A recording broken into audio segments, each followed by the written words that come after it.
Welcome to the QBC podcast, where we explore new paradigms in health and science that have a meaningful impact on our day to day lives. I'm your host, Meredith Oak, a curious coach and mom. I started a journey to overcome chronic fatigue and found myself in a whole new quantum universe. I believe new research shouldn't stay locked away in an ivory tower, and that wisdom can be found in many places and understood by all of us. To keep in touch with this podcast, the QBC free community, our episode guide, and all the show notes, please visit qbcpod.com, qbcpod.com. Let's get together to create the future we all want to live in. One of the most deeply rewarding aspects of doing this work that I have found myself doing is seeing what people do when they learn the language of quantum biology, seeing how they apply it to the experience and wisdom and knowledge that they already have. So a lot of the time, the learning quantum biology isn't about changing what people do. For many people who I find come and study the fundamentals of the science at the Institute of Applied Quantum Biology, it's like learning a new language or adding a new lens to their existing work. So some people come, at the start of their career or in a transition to working in wellness, but most people are already deep in it, and they come to connect some dots, to add this lens, to add a depth, and then they circle back with the most profound observations and insights and expanded awareness that is kind of triggered by this new language. It's really cool. Like every time I talk to someone who's thinking about doing it, I'm like, oh, I'm just so excited to see what you do. So my guests today are definitely in that category. It's Jaydee and Jay Azavari. Jaydee became certified in the Institute of Applied Quantum Biology recently. She is a midwife. She has a background in women's health, women's holistic health, as well as practicing as a midwife. She is also the mother of 6 children, whom she homeschools with her husband, Jay. Jay is a musician, a music theorist, and a deeply experienced sound healer looking at trauma through a somatic and combined sound lens. He is also the father of 6 children with Jaydee. Their 6 children were all home births, and they are all homeschooled. And in 2020, the culmination of their lifetime of parenting experience led them to open a nature-based off-grid school, which they ran off of their property for the next 4 years. And that experience has led them to start their own podcast. It's called Rising Sovereign. I would like you to go search it up in wherever you're listening to this, wherever you like to listen to your podcasts. Go search it up, Rising Sovereign, and please subscribe to it. I had a really, just such an interesting conversation with Jay and Jaydee. They bring so much wisdom. And in fact, they were in my coaching program. I was like, listen, guys, you need to start a podcast. I don't know what to tell you. Like every time you just start talking, I'm like, just keep going. So they did it. And I was delighted to have them on to talk about that. If you feel inspired, there is a cohort coming up for the IAQB certification. There's a summer intensive. Please go to qbcpod.com and you can link through to the certification page and get on the wait list. And if you're listening to this way later, there's always a cohort coming up. So please go there and join. It's such a fun community. And I'm so excited for you to listen to this. I mean, we talk about all kinds of things. And I really love diving into, to the experience of homeschooling. It's not an experience I have had. Knowing what I know now, if I were to do it again, it perhaps would be. But at the moment, I'm just sort of in the mainstream government school paradigm, doing my best to tell my kids what to ignore and not taking their report cards too super seriously. But anyway, here is Jay and Jaydee in a really far-reaching conversation. I'm not even going to try to explain it. You should just listen. And also just a quick reminder, if you need anything related to your circadian health journey or your red light therapy journey, please do consider getting your supplies at bondcharge.com. If you put QBC in the discount box at checkout, you'll get a little discount. All right, have fun. Welcome, Jay and Jaydee Azavari. I'm really delighted to have you on the QBC podcast. Thank you. Thanks for having us. Okay, so there are so many things that we could talk about. You both bring like just a wealth of wisdom and experience in so many different areas, from music to health and healing to running nature schools to homeschooling. So let's start with an area that, you know, our audience is familiar with, which is applied quantum biology, putting these principles into practice. So you've both been digging into this. Jaydee, you just got certified in applied quantum biology. So tell us, how did you end up there on your long and winding road? Well, I think both of us have always been the type of person that's looking for more, like continuing to see what's behind the curtain, or I know that there's other aspects to the story that aren't being revealed to me front and center. And through that, it's really like shaped an incredible, unique journey throughout our entire lives. And it's also what brought us together. I mean, I was working with what was language is quantum midwifery, which I do think is a little bit different than quantum biology now in relation to like looking back over the last couple of decades. But it was quantum midwifery and then the quantum aspects of music that we were bridging into a homeschool curriculum. That's how we found out we liked each other and that we were like, hey, let's do things together. After that, it's always been there, but it's been, you know, becoming more and more refined. And I do think that going through the course this past semester or season has really brought a lot of clarification to what quantum biology is for us, and also like a new way to language and integrate what we've been doing with nature, mostly in children. Yeah. I mean, I see the quantum biology as a framework to ground a lot of these concepts. There's been a large mystical component to my worldview for a long time that's been shaped by music, vibration, spirituality, shamanic explorations, altered states of consciousness, and it does link back to a lot of ancient wisdom. But what's really great about when Jaydee started to get more information and really dive into the quantum biology, it was a landing place for a lot of these things to really be articulated in a new language. And, it ties everything together. And so there's a lot of things that we've been doing with the school and with both of our own pursuits and how we've been raising our children and how we've been living close to the land and, as a family, that really tie together with a lot of the quantum biological principles. So it's really cool to see how that has showed up in our lives. Mm-hmm. I love this. I'm like getting body chills because that's like exactly how I see it. It's like a bridge. The scientific language and the being able to explain mechanisms of action on a quantum level inside living systems is like a bridge into everything in a mystical world that is so difficult to articulate in a materialist society. Yeah.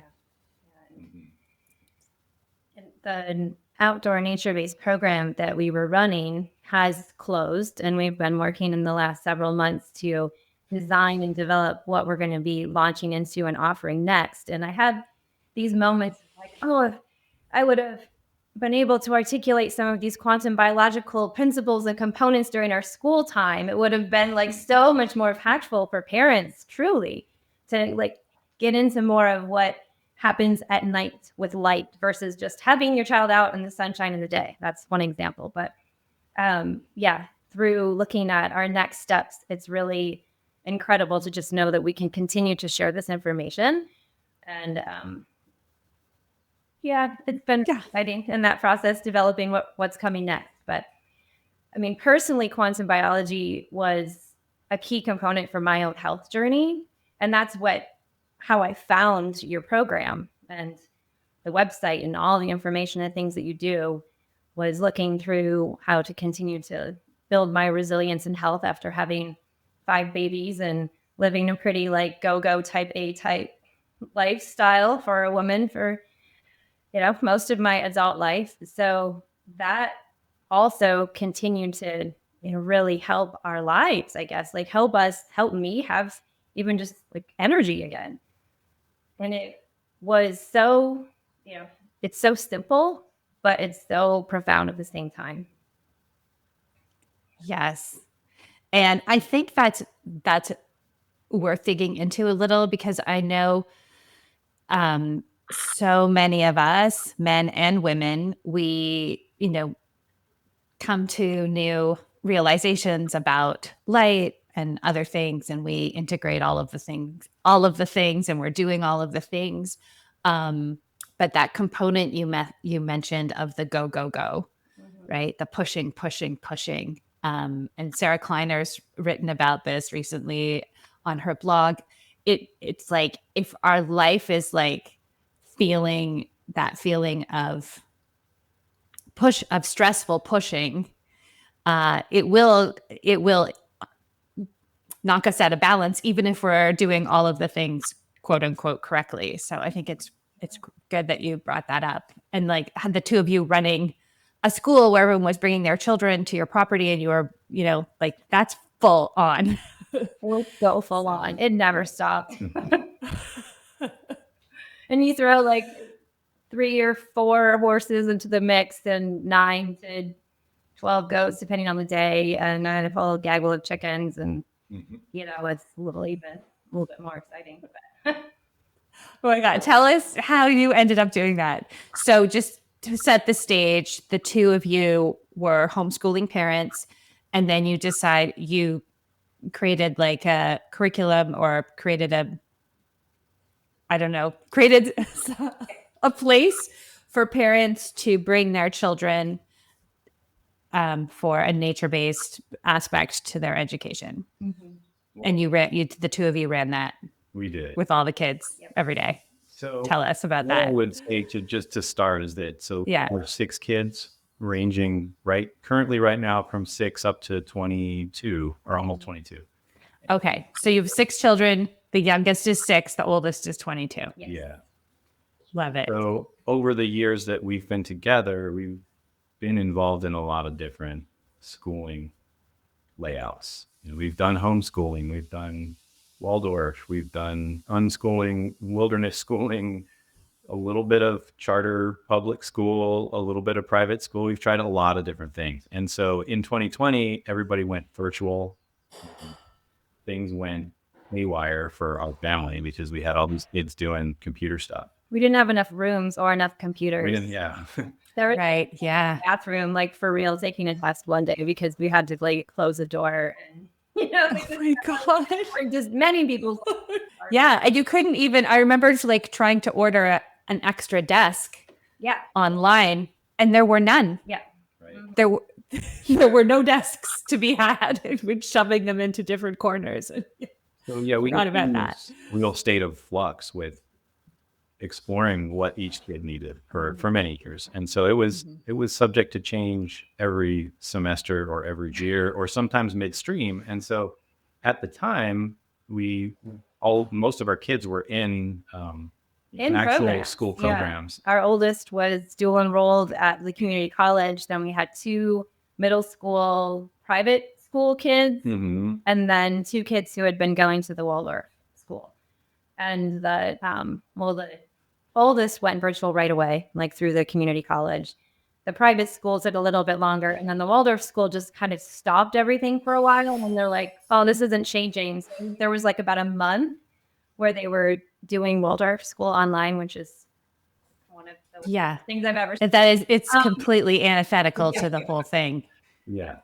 My youngest was in kindergarten, and it was a public school, but I picked it because they had just a really beautiful nature-based kindergarten program with a teacher who spent most of the time taking the kids on walks to look at birds. And yeah, when it went virtual, he couldn't function, right? Like there were, it just for people who are so used to experiential nature-based learning, switching to Zoom must have just been like, I mean, I felt so bad for him. It was because, yeah, like that doesn't translate to the virtual world. No, it doesn't. And so, time went on and another school year began after that initial, like, Okay. and So did the Waldorf they just kind of were like, we're going to close till this is over, or they tried to do virtual, but it's like they did virtual and this the opposite of what they're good at. Yeah. Yeah, for about a month. And then summer vacation occurred. And then it was that 2021 in the fall? No, it was 2020. It was the fall of 2020. And so they actually came and set up classrooms here on our land. This was before our school because they were okay. to work outside of some of the regulations of North Carolina, literally by putting tents outdoors, because then they wouldn't have to have the same indoor type regulations. But that only lasted for a few months until another mandate came that said you had to do certain things even if you were outdoors. And at that point, there were several more months left in that school year, but and then we were like, we're not going to do this anymore. And many of the families were like, no, this is not aligned for us. And that's what propelled our program to start. Yeah, it really revealed the kind of dividing lines within the different parents in the community here, and wanting to continue to push towards doing in-person schooling despite what any of the mandates said, and others didn't want to go in that direction. So that was really what laid the ground for us to then start ADA. And so in the leading up to 2021 was when we were building a lot of momentum toward the beginning of the Appalachian Academy of Therapeutic Arts, which was ADA. And so that was Jaydee and I responding to what seemed like there was no school left anymore that would work for our family, and then meeting other families, having in-depth conversations over several months of what can we do.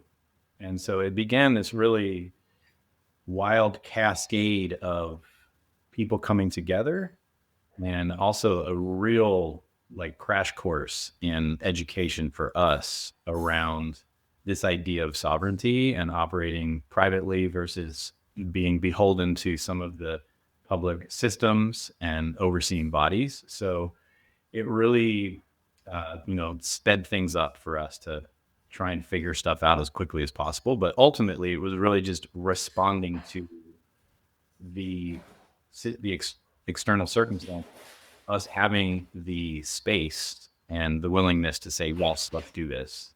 And so we kind of figured it out along the way. And use the right we had.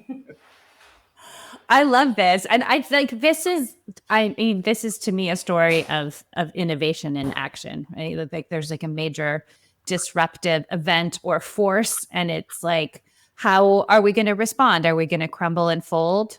Are we going to pretend that it's a good thing and go along with it? Or are we going to allow it to like spark up our creativity and create an option that we wouldn't have thought of if this hadn't happened? And you guys did that third thing by starting your own school. And this whole conversation is like such a, like, I think I blocked out how deeply controlling and intrusive the policies were in 2020 and 21. Like what you're saying is like reminding me, and if people didn't have school age children, it might not have seemed like a really big deal, but it was really bad. We moved to Louisiana for a year so our kids could go to school.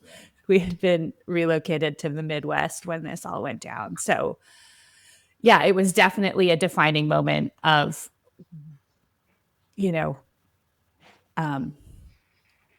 like a major choice point of how to move forward. Okay. So you guys were like, all right, so all of the schools have basically been imploded or erased, or regulated within an inch of their lives to the point that we don't want our children involved. So we're going to make our own school on our own property. Like, what happened next?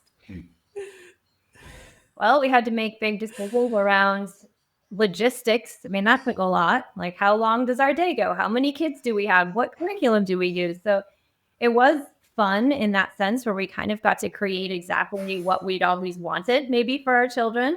And first and foremost, it was being outdoors and not just like indoor school outside, but like be on the land, cold wind in your face, regardless of if you wanted to be in it or not, rain, heat, all the things that can challenge our like really tiny bubble of an ecosystem that we so often live inside of.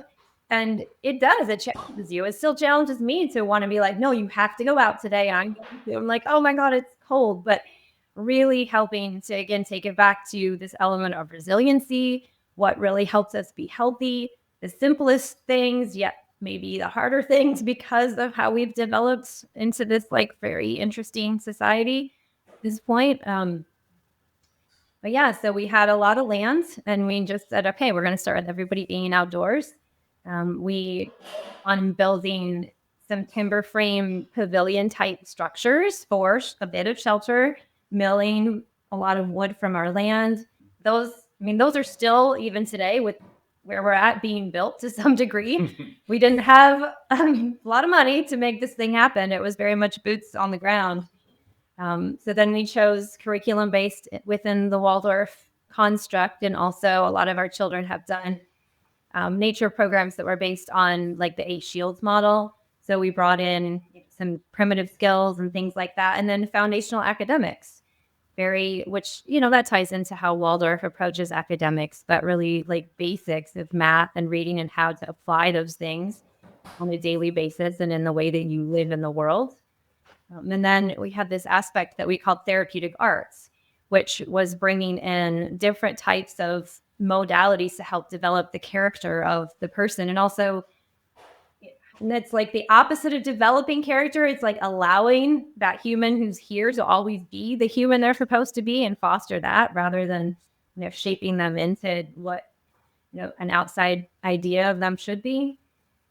I mean, I feel like we had this idea that we wanted to incorporate some of the aspects of the nature immersion wilderness skills programs, but we didn't want to not do any academics. We wanted to do reading. We wanted to do science and math and intellectual type things. And so marrying together a lot of these ideas, but we had this template, which was nature, basically.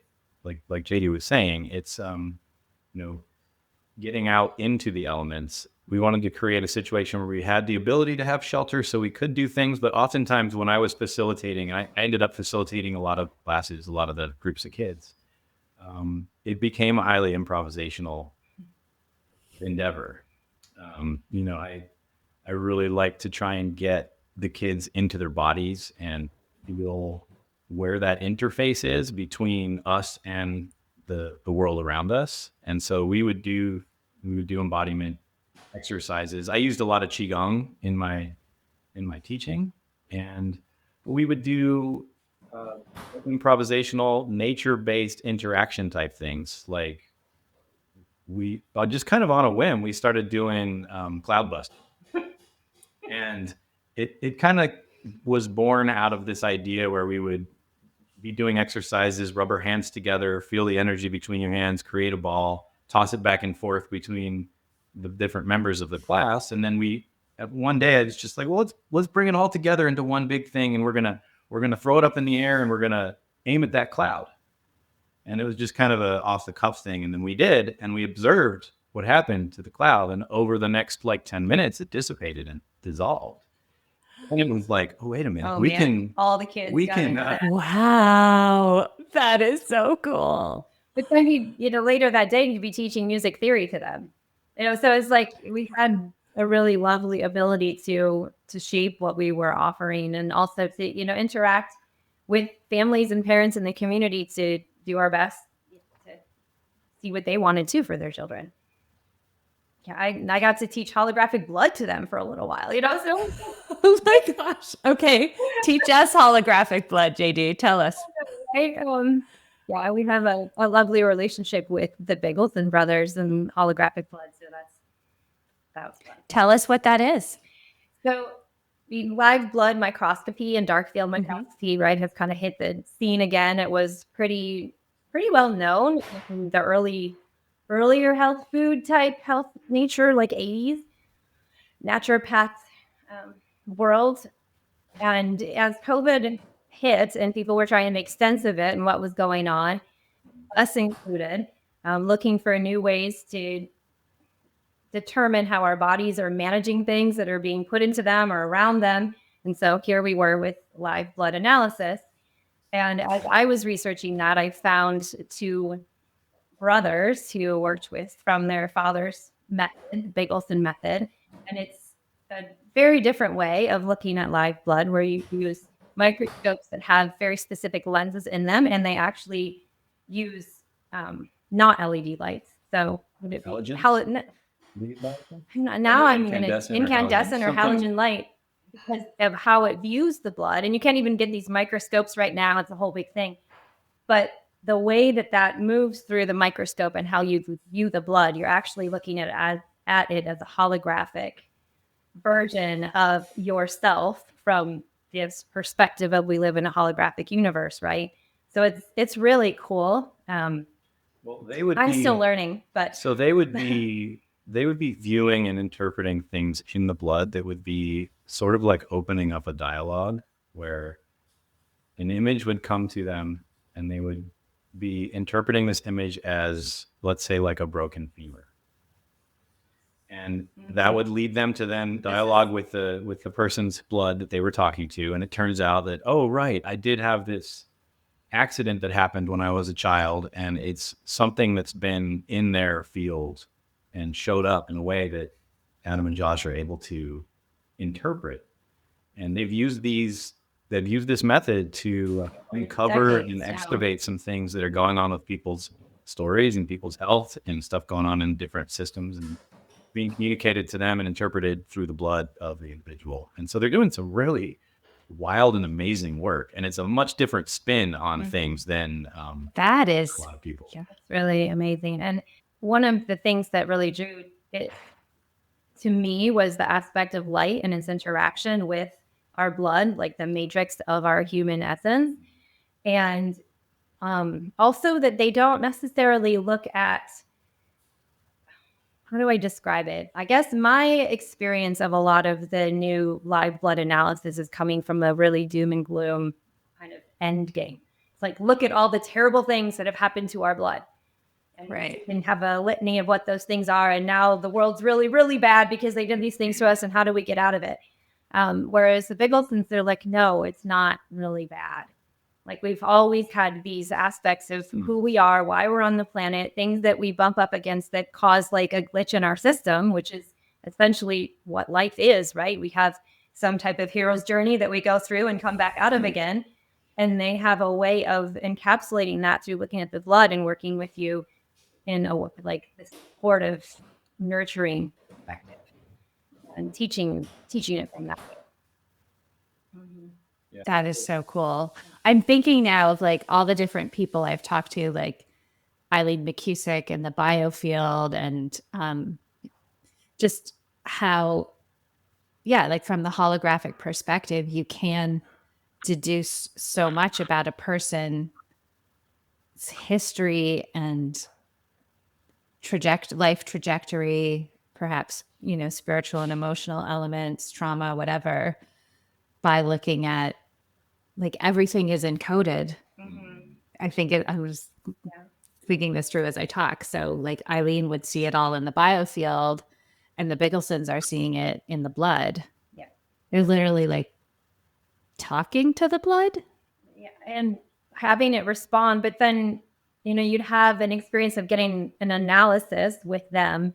And then there would be some, offering of remedy. And often it would be maybe something structural, maybe something psychosocial or, psycho-emotional, not just like this bad thing happened to you, try to get it out and get rid of it type of of approach. Right.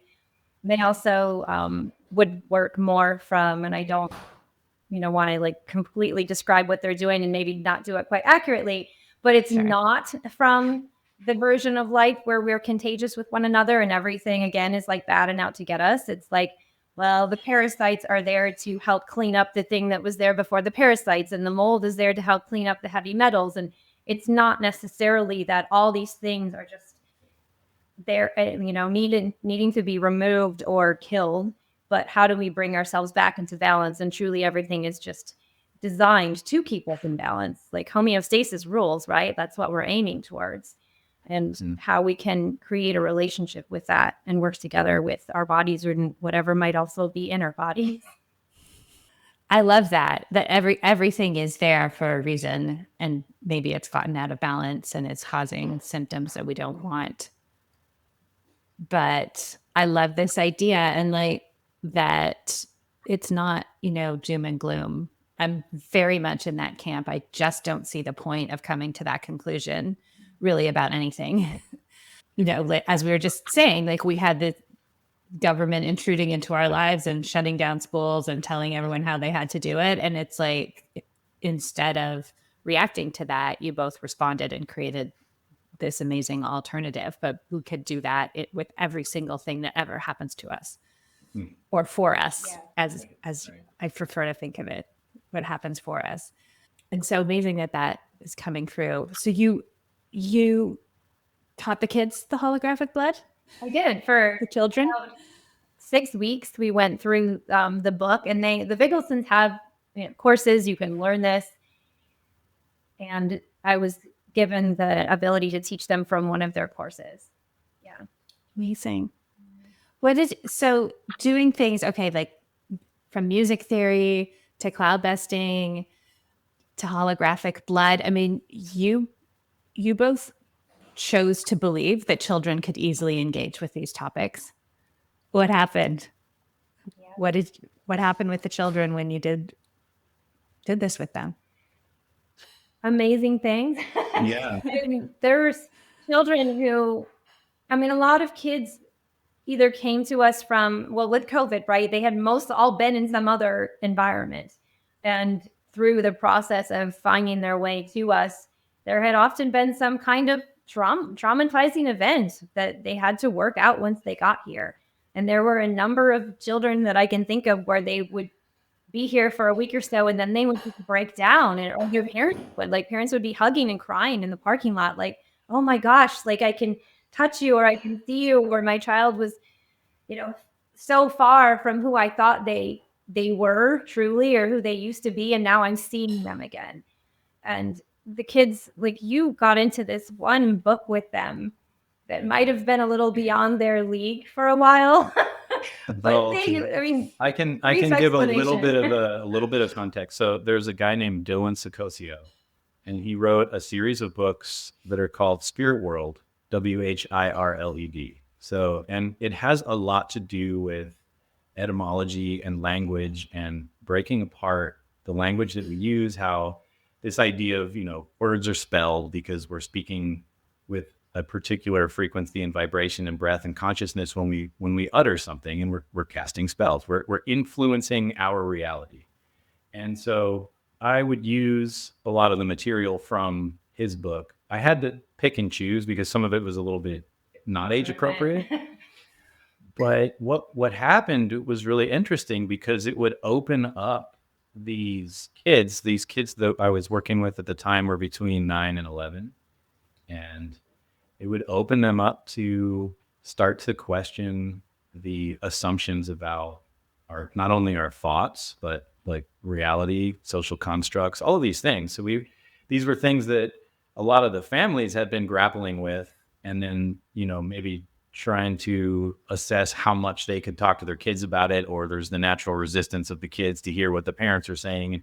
So we created, or within the group of the context of this group, created a context for these kids to explore within a peer level some of these concepts, some of these ideas of what happens when we start to really question what we're thinking, what we're saying. Why did we say that? Why was that my response, my automated response that just came out without me really thinking about it?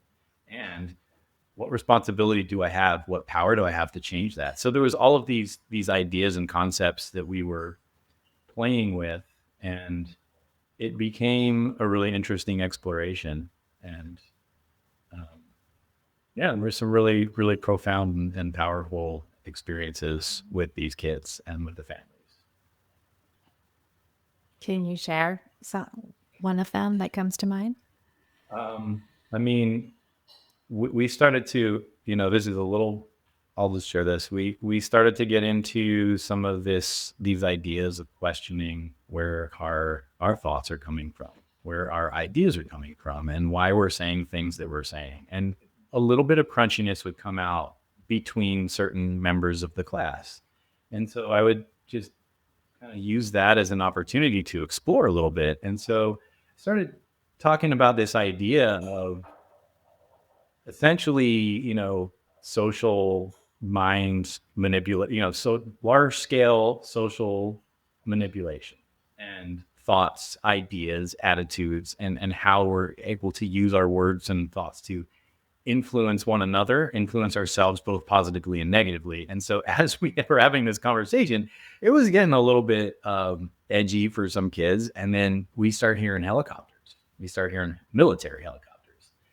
And so I start saying to them, I said, okay, guys, so like we've been out here for 6 months and we've been having conversations about all kinds of different things. And like, here we are now, we're talking about this idea of this seemingly dark and mysterious, nefarious control system that's like infiltrating our thoughts and influencing our behavior. And then suddenly we're like faced with a, conspiratorial cliche of like black helicopters flying around and like potentially surveilling our thoughts.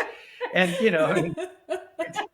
it's all within somewhat of a, potential hypothetical. I'm not saying that this is actually the hard and fast way. Right. Or this is going every time. But, we would play with these ideas and just this idea of coincidence, or how, did that cloud dissolve because we threw the ball of energy at it? Or what are the wind patterns today? Yeah. So, I mean, Right. exploring some of these ideas, and that not everything is fixed, and that we have a opportunity and a power to get together and explore how we're wanting to interface with these ideas of whatever we call reality. So yeah, that's my little tidbit on that is deeply profound. That is a deeply profound teaching for children to absorb early in life, because I think a lot of us spend time trying to unlearn, we were told that reality is fixed and solid and static and impermeable. And it's so funny. I just this morning saw a post, read a tweet from this woman. She's another executive coach that I follow. And she said, in order to break through walls, you can't believe that the wall is there. You have to just go. And I left a comment saying, like, maybe that's why so many new contributions are made by outsiders or really young people, because they haven't learned enough to build up the wall inside and then live as though they can't go through it for the rest of their lives. So you are planting that seed. It's amazing. I mean, even this, like what we're all doing right now, right? Like we're all sort of outsiders to a certain extent. And there's a reason why applied quantum biology is not being championed by people deep inside the scientific institutions, because they know too much. They're like, no. We have to study this in a way that will result in a medical device that is patentable, or a drug that is patentable, and any other application is just playing around. And right. And so then those of us on the outside are like, why? Why can't we just learn this science ourselves and see what it means in our lives? I think a big part of how we've raised our children and then, ultimately led us into how we want to educate our children is coming from that place of how difficult really is this? Why can't we do it on our own, similar to what you were just speaking to? And then what are the walls that we've put up throughout our lifetimes that are causing us to think we can't? And so the majority of my work before this was based in women's health and midwifery, home birth midwifery.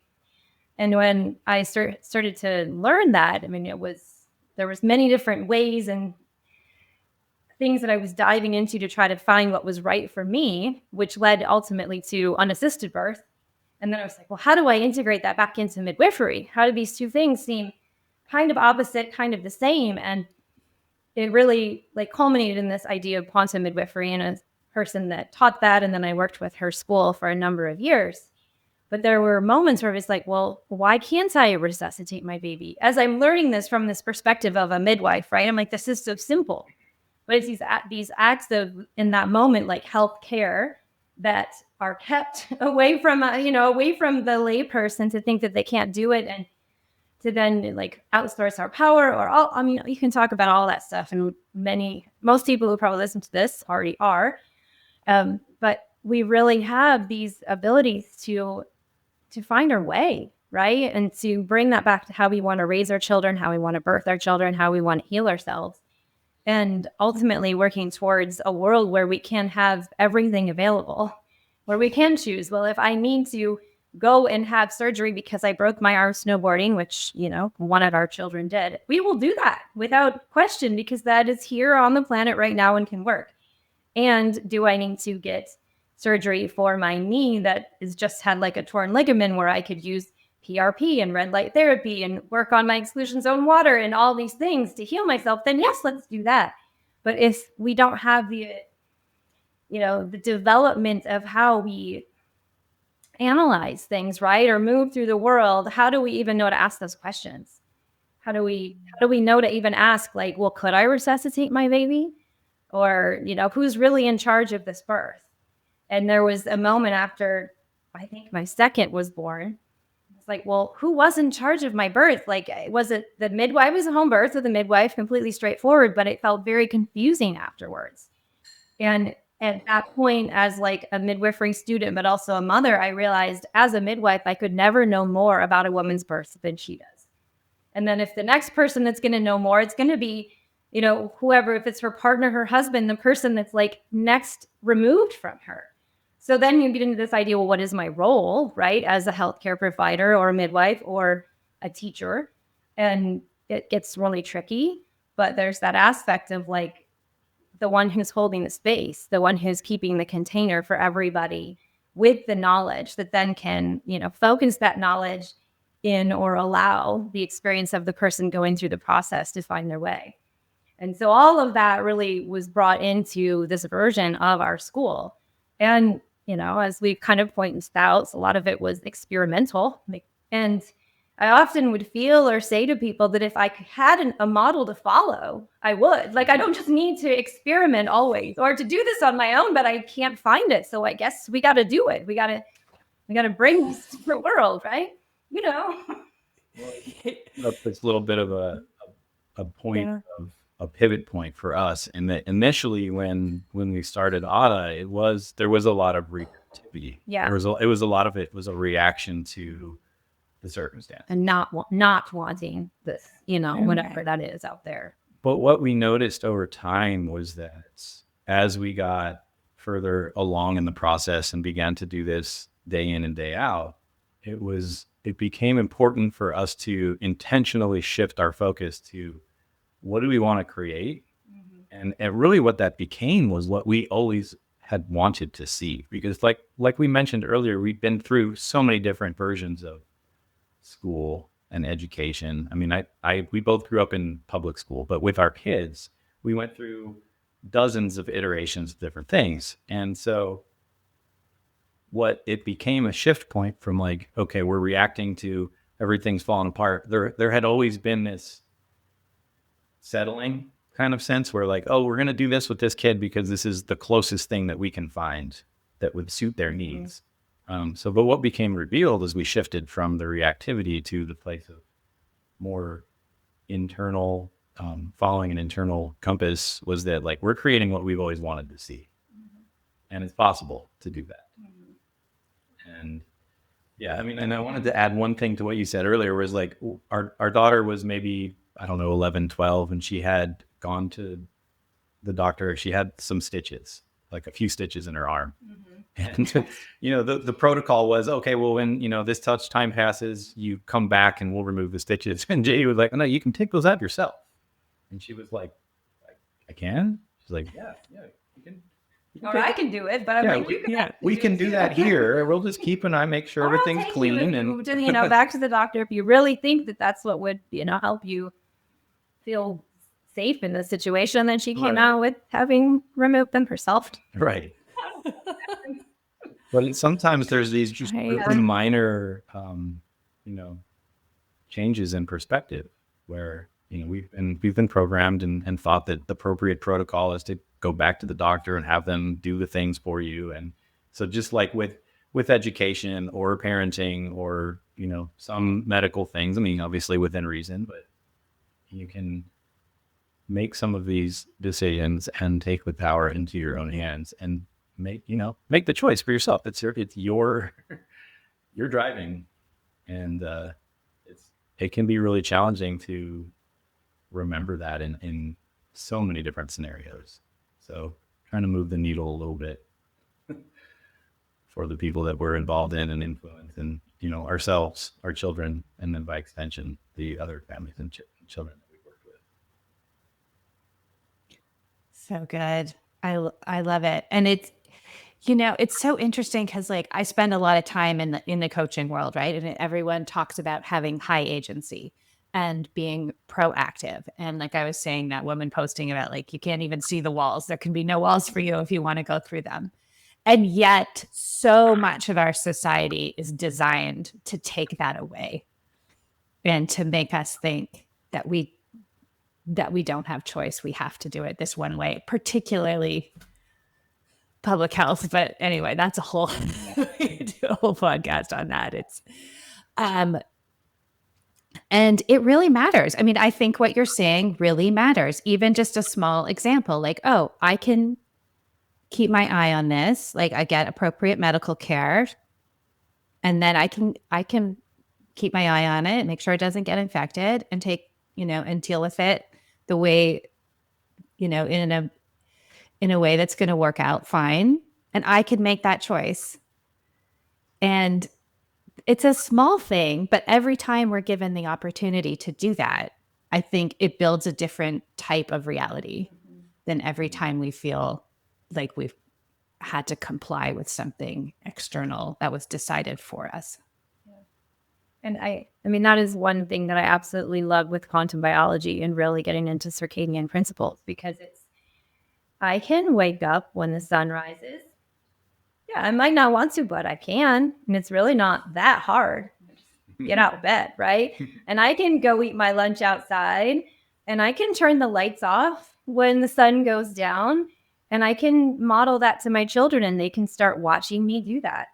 And I can say, hey, look at these red light glasses. And I mean, it's something that I worked really hard, especially because then you have teenagers who at some point in time, they're going to get a screen. We live in a digital world. And again, that's another whole books written on topic on how we like bring and bridge nature with technology in relation to kids. But having them understand that some of these tools are easy and accessible, and they can bring them in and they will feel and see results. Like my daughter started wearing red light glasses at night, and she's like, I'm sleeping better. And I'm like, yeah, you might be. Tell me more about that. And like we all eat breakfast outside on the porch now, and the porch has been there. And we used to eat breakfast once in a while on the porch, right? But now we eat breakfast every day on the porch because I'm like, we're going to do this thing. And we look forward to it. So it's these very simple, accessible, like acts of righteous power that we can like integrate or reclaim or just remember that it's always been there and it's still waiting for us, right? And I really appreciated that, and I'm excited to be able to share it more with families, like we touched upon a little bit already. Yeah, there is something, quite profound about aligning with the light cycles and the darkness cycles. That even if it just starts out as, oh, I'm going to do this so I sleep better, there is a shift that happens when we have developed that awareness of ourselves in time and space. And I'm much more aware of the directions, and which way is east and which way is west, and I just feel more like a living part of the world, as opposed to a disconnected entity that is somehow trying to make its way through something it doesn't really belong in, if that makes sense. Yeah, I mean, and that seems like a key foundation, right, to being able to access all of these bigger choice points that we've been talking about. Like, how do we know that we can, I know I'll use birth references. How do we know we can resuscitate our baby or trust ourselves? That's a big question. But if we can get, keep going further and further back into the foundational pieces that allow us to connect to the earth, to connect to rhythms, to connect with who we really are, to know which way is east and west, right? That's going to layer on our ability to trust ourselves and to know that we have these inherent like aspects and ways to navigate situations that arise. Yeah. It's interesting you bringing up the birth. I do remember, so I have 3 children, and for my middle child, I was able to have a home birth. And I remember, because the first birth had been in a hospital, and it was like your typical thing. It was progressing fine at home. I was in the bath with candles. I went to the hospital. Everything stopped. 10, 12 hours later, they're like, oh, we got to start with this drip and that, and you're strapped down, and they're all in charge of everything forever. And so the next one, I was at home with the midwives, and I remember at one point, like, the labor changed, and I looked at the midwives and I was like, now what do I do? And they were like, I don't know. I'm like, what do you mean? And they're like, what do you want to do? And then this contraction came, and I was like, and they were like, there you go. And I'm like, oh my gosh, the natural birth people are right. Like, that was one of the most empowering moments of my life, was this freaking contraction. Yep. And yeah, there was also for legal reasons, they needed an extra person in the room because one of the midwives was still in training or something, and that woman had just got off a flight from India. So she was like sitting in the corner of my bedroom, like napping. And I remember thinking, like, how the hell is she living through this? Oh my God. And then I thought, well, clearly everything's going well if she feels like she can be napping. Yeah. So it's just all these little cues from being surrounded by people who are tapped into that, what you're saying. So you're giving me some remembrance to that experience and how different it is. And I think I wanted the natural birth more as, for health reasons and to not have drugs in my body and that kind of thing. But that was my first realization that there's so much more emotional, psychological, spiritual overlay to these kind of health proceedings as we're trained to accept them. Yeah. Okay, one more thing I want to talk about is music. So, Jay, you were talking at the beginning, you said some really interesting things about music and frequency and mysticism and quantum. Say more stuff. Yeah, and I talked a little bit about this when we were recently going over just our backstory, and we've been talking some of these things through. And so, when I grew up, I was really disengaged from school. I was dissociated. I was a daydreamer, and I looked back at. What did your mom say about you? Oh, well, okay. So my mom took me to get, when I was in maybe 3rd or 4th grade, she took me to get evaluated by a professional evaluator of children. her, so her sentiment she shared with me was that she was trying to figure out whether I was stupid or I was conducting concertos in the sky. And so apparently her question was It all makes satisfactorily sense answered. now. Apparently her question was satisfactorily answered about that I wasn't stupid. And I shared with JD also that, I found at some point later all of these report cards from elementary school, and like they all said the same thing. It was all like, he's such a bright kid, but he's just not engaged, or, he's not paying attention. He's daydreaming. And so I don't know, when I was maybe 13, 14, I started playing music, started playing guitar. My dad and my dad's side of the family had always played. So I had seen it going on at family gathering for the hours of the night with my aunts and uncles and my grandparents and my dad. And so I started playing, and then I connected with some other kids that also were interested in playing. And so it became a real solace, a place where I could find some meaning and some purpose. And it was almost like the dissociative yearning and traveling suddenly had like a soundtrack and some kind of a grounding to it. And so things started to make sense. And, I'd say from there, I started to explore improvisational music and some, mind altering substances and things like that. And it opened up this world of frequency and vibration that to me really connects with a lot of the age old mysticism that most of the spiritual cultures and religions all speak about.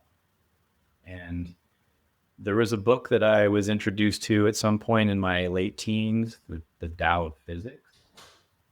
And it was this really brilliant idea that a lot of, like we spoke about earlier, that a lot of the modern and cutting edge ideas around particles and quantum physics and just basically the fabric of reality is made up of this these harmonic relationships.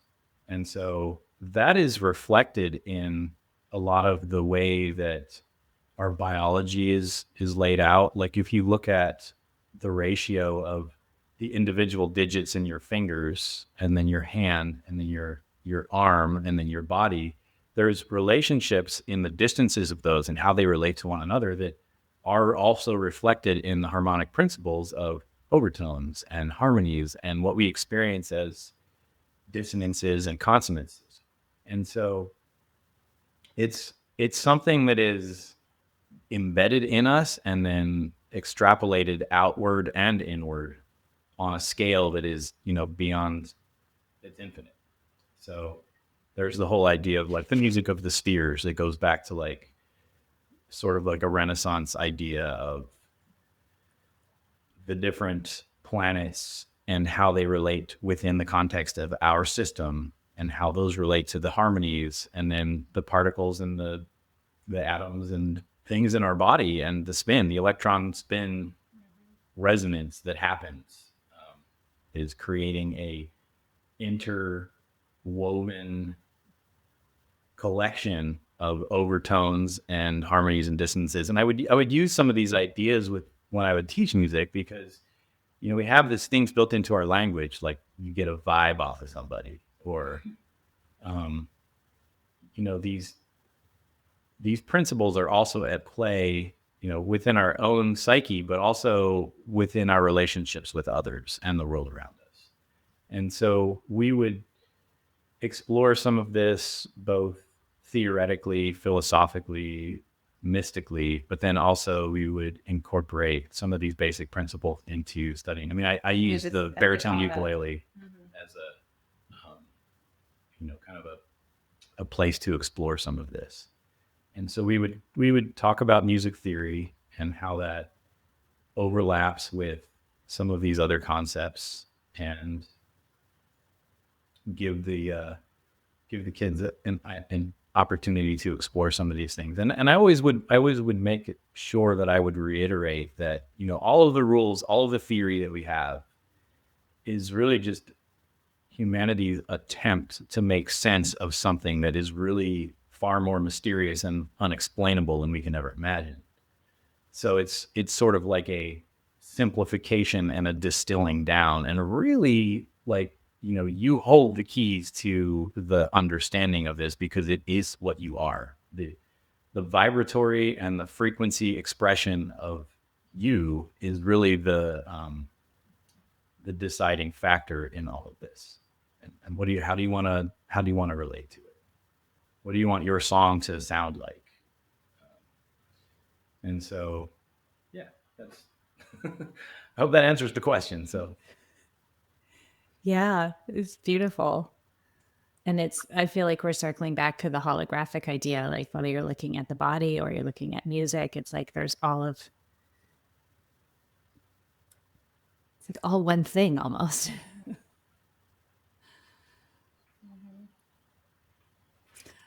So I'm super excited to announce that Jay and Jaydee are about to launch their own podcast.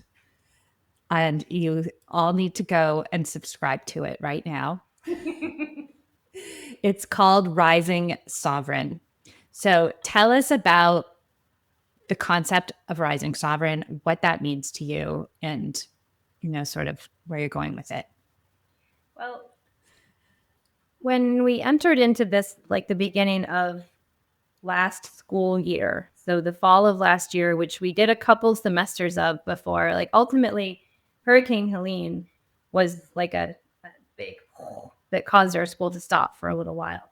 But we were going through some, soul searching even before that around, is this really like the best way for us to meet the most people, or because we have all this inside of us and experiences and stories that we can't not want to share. Like we just know that it needs to be shared and it can help people, and then people can help us, and the cycle continues. And with those questions already percolating, it continued to evolve into, well, what is an avenue that we can really begin to put together this huge like puzzle that is our lives, that includes midwifery and holistic health and motherhood and music and nature, and what else you got? being a father,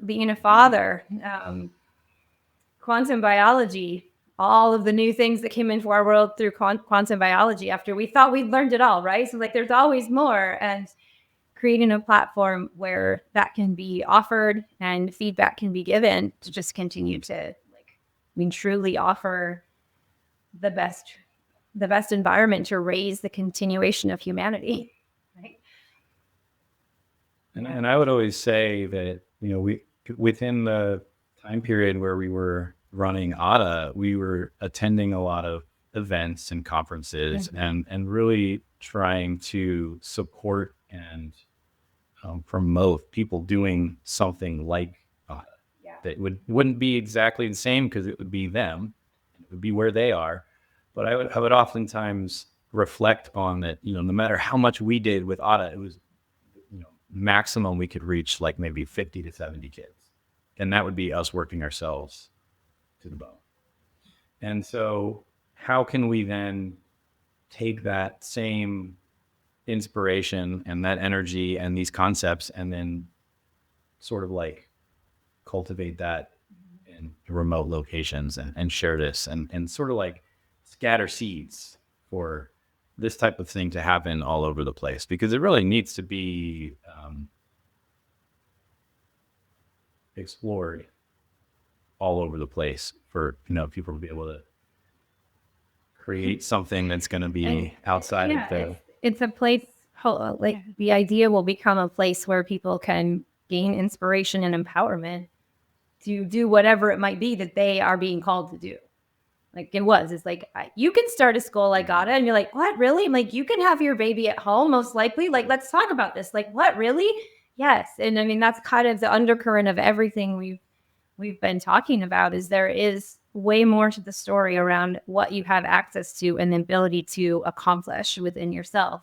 And most often we just need somebody like encouraging us, or a place to, like a soundboard to move through our questioning, and then like an applause after we accomplish the task. And that's really like a big driving force behind why we wanted to create a podcast.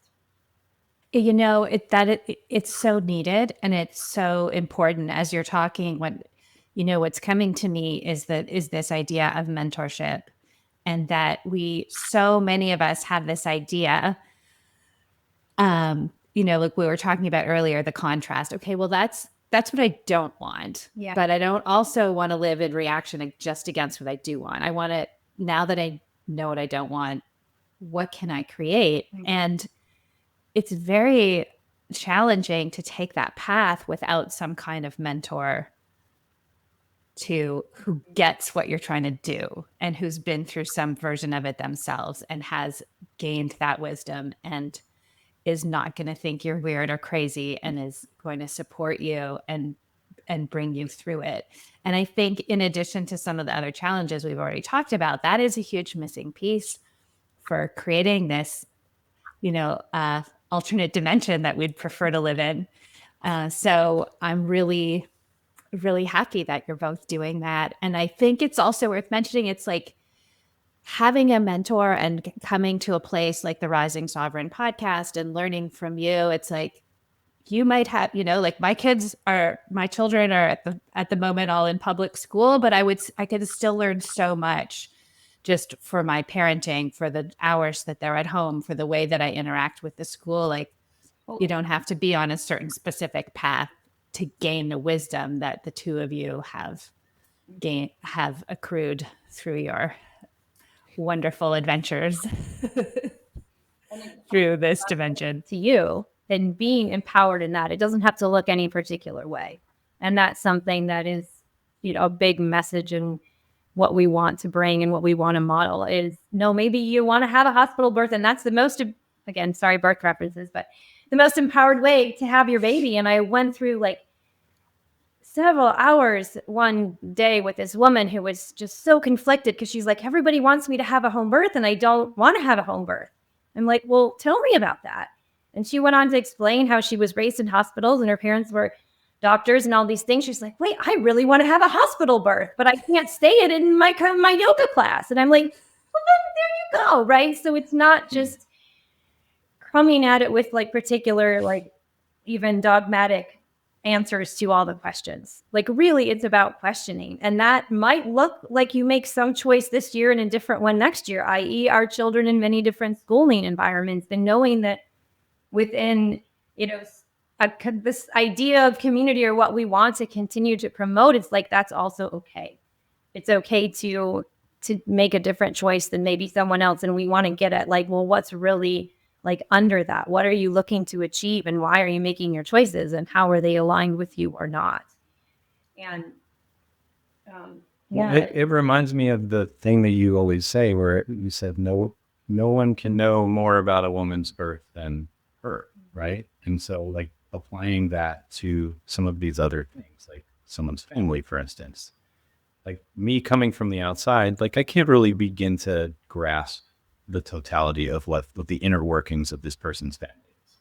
I can share my perspective and be witness to them, and hopefully I can show up in a way that's non-dogmatic or judgmental. And like you said with that woman, find the source of where this thing is coming from, help them arrive at their decision, and have it be their decision. And there's things also that we like to talk about that a lot of people might still not want to talk about, but we think should be talked about. And they could be considered controversial. And I'm still searching for people on podcasts talking about these things, especially in relation to raising children or health with children or within the context of the family. Like Jay's been listening to crazy conspiratorial podcasts for decades, but I'm like, where is that in relation to motherhood? Like who's talking about some topics right now that are really up that you can't even potentially say out loud without just being, highly judged. So little teaser about some of that to come. Also. Yes. And also, that's also a really good point, because so much of this does spin out into the kind of conspiracy theory Media, which does really well. It gets a lot of views. People are like, this is how they're doing this to us and they're doing that to us. And it's like, I don't disagree, but to your point, JD, and Jay, like what you guys are doing, it's like, okay, maybe, probably. And so what does that mean for us personally? Like, where is the connection? Where's the podcast, the media, the people talking about who are just sort of like, yeah, that's true. Like let's put it to the side and operate out of knowing that information, but not being dictated to like be in reaction to it all the time and be freaking out about it all the time. Because it's still winning when we do that, I think. Yeah, exactly. I mean, that's just another version of your choices not being your choices. Kind of in this obscured or shrouded way, but you end up like you said, you're not winning in that scenario either. And it can feel really like paradoxical at times, and like letting that be okay. I'm talking about the Biggleson like approach to holographic blood, where there really isn't like a doom and gloom thing out to get you. But then I'm like, well, but we also might need to make a choice about X, Y, and Z that does feel like really, to say the word that you use, precarious in this moment. And I always felt like I was more of like this middle ground type of person for a good amount of my life. And I look back, I'm like, well, maybe I really wasn't. But now even more where, I would be more non-confrontational or try to make everybody happy kind of version of a woman. And when, a lot of the things have gone on in the last 4 years, someone was like, well, I'm just going to take like the middle road. I'm not going to choose this side or that side. And someone was like, well, the middle of the road is where you get run over. Yeah, that's another way to look at this, right? So again, it's like that idea of, which is very cliche, but like if you don't make a choice, you're still making a choice, and how we can just like, okay, well, let's lean into that even more. Absolutely. This has been wonderful. Thank you both for being here. I've learned so much, and I really want to congratulate you on the podcast. And I do feel like this is, we're all of us together, everyone listening, everyone doing stuff, creating stuff, like we're ushering in a new era of media that is super individual and hopeful and not afraid to say whatever we want, but also not falling into any of the traditional traps of, media communication and going after big numbers. It's like, no, we're going after honesty, real experience, real wisdom, wherever that leads us. And thank you both so much. Yeah, thank you so much for the opportunity. All right. We will put the links to everything in the show notes. In the meantime, please go subscribe to Rising Sovereign wherever you get your podcasts. All right. Thanks, guys. Thank you. This has been the Quantum Biology Collective podcast. To find a practitioner who practices from this point of view, visit our directory at quantumbiologycollective.org. If you are a practitioner, definitely take a look at the Applied Quantum Biology Certification, a 6-week study of the science of the new human health paradigm and its practical application with your patients and clients. We also love to feature graduates of the program on this very podcast. Until next time, the QBC.